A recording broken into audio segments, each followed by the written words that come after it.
नोटबंदी हिंदुस्तान के गरीब, किसान, मजदूर और छोटे दुकानदार पर आक्रमण था। नोटबंदी हिंदुस्तान की असंगठित अर्थव्यवस्था पर आक्रमण था।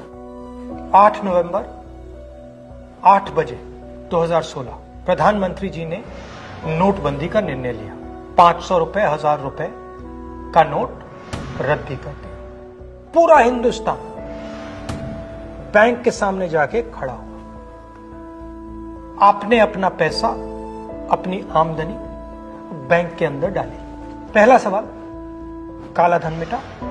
नहीं। दूसरा सवाल, हिंदुस्तान की गरीब जनता को नोटबंदी से क्या फायदा मिला? जवाब, कुछ नहीं।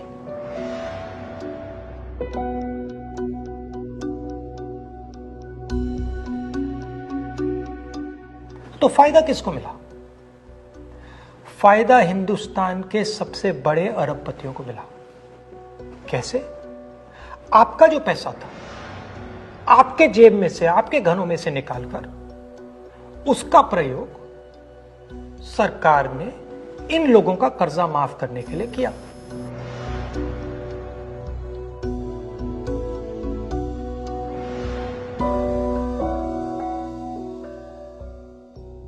मगर वो सिर्फ एक लक्ष्य था।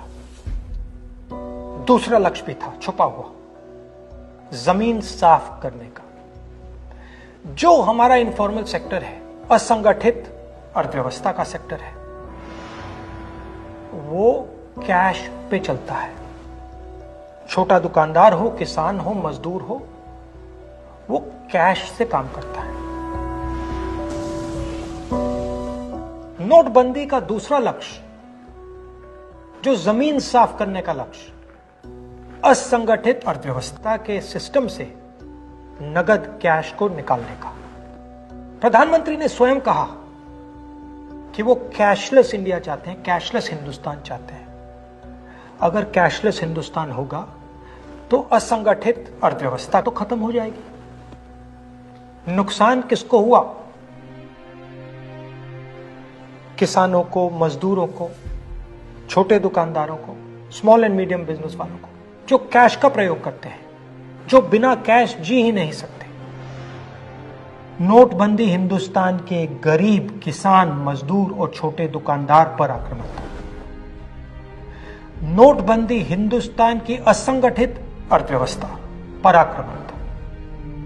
और हमें इस आक्रमण को पहचानना पड़ेगा और पूरे देश को मिलकर इसके खिलाफ लड़ना पड़ेगा।